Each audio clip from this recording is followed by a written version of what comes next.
साईं बाबा की आरती में कई ऐसे पद हैं जिनमें केवल भक्ति ही नहीं बल्कि एक गहरा आत्मिक संवाद छुपा होता है।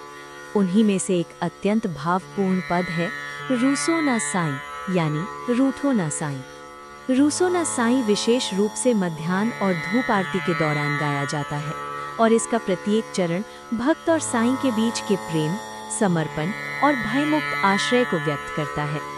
इस वीडियो में हम इस पवित्र पद की प्रत्येक पंक्ति को सरल भाषा में समझेंगे ताकि इसके भीतर छिपा भाव हर श्रोता के हृदय तक पहुंच सके। इस पंक्ति में भक्त कहता है कि चाहे माता पिता, पत्नी, पुत्र, बहन, भाई, ससुराल के लोग सभी मुझसे रुष्ट हो जाएं, लेकिन हे दत्त गुरु साईं, आप कभी मुझसे नाराज मत होना। यहाँ भक्त के लिए संसार के सभी रिश्तों से अधिक महत्वपूर्ण साईं बाबा की कृपा और उनका साथ बताया गया है। इस पंक्ति का अर्थ है कि चाहे बहू, भाई की पत्नी, प्रिय संबंधी, मित्र, सगे संबंधी कोई भी मेरा हाल ना पूछे, मुझसे दूरी बना ले, फिर भी हे गुरु साईं, आप मुझे कभी मत छोड़िए। भक्त यहाँ कह रहा है कि यदि दुनिया साथ ना दे तब भी गुरु का साथ बना रहना चाहिए।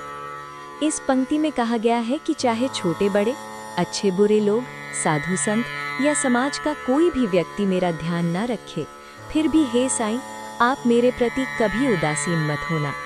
ये भक्त की उस भावना को दर्शाता है जहाँ गुरु ही अंतिम सहारा बन जाते हैं। इस पंक्ति में भक्त कहता है कि चाहे ज्ञानी, विद्वान, पंडित, बुद्धिमान लोग, यहाँ तक कि राजा और तपस्वी भी मुझसे नाराज हो जाएं, लेकिन हे साईं, आप कभी रुष्ट मत होना। अर्थ ये है कि संसार की प्रतिष्ठा से अधिक गुरु की कृपा मूल्यवान है। इस पंक्ति का अर्थ है कि चाहे ऋषि मुनि, सिद्ध योगी, घर की देवता, कुल देवी, ग्राम देवी या अदृश्य शक्तियां भी मुझसे प्रसन्न ना रहें, परंतु साईं बाबा की कृपा कभी दूर ना हो। यहाँ भक्त हर प्रकार की दैवी और अदृश्य शक्तियों से ऊपर गुरु को रखता है।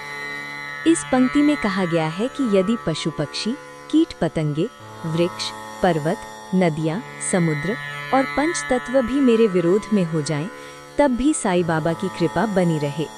अर्थात संपूर्ण प्रकृति बदल जाए, फिर भी गुरु का स्नेह बना रहना चाहिए।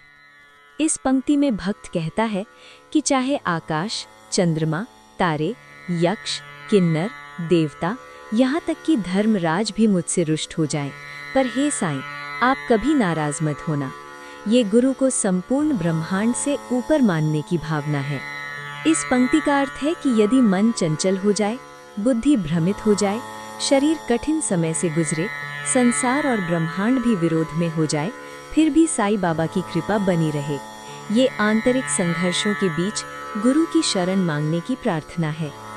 इस पंक्ति में भक्त प्रार्थना करता है कि लोग मुझे मूर्ख समझकर हंसे तो भी मेरे भीतर ईर्ष्या ना आए, मैं आपके चरणों में प्रेम बनाए रखूं और संसार की कीचड़ में ना फंसूं। ये आत्मिक विनम्रता और वैराग्य की भावना है। इस पंक्ति का अर्थ है कि मेरे मन में किसी के प्रति घृणा ना हो, किसी वस्तु की लालसा ना हो, मेरे हृदय में सदा साईं का वास हो और जहाँ भी मैं देखूं वहाँ केवल बाबा का ही स्वरूप दिखाई दे। ये पूर्ण समर्पण और हर दृश्य में ईश्वर को देखने की अवस्था है। अगर ये प्रस्तुति आपके मन को शांति दे गई हो तो इसे अपने प्रियजनों तक अवश्य पहुंचाइए। साईं बाबा की कृपा आप सभी पर बनी रहे। ओम साईं राम।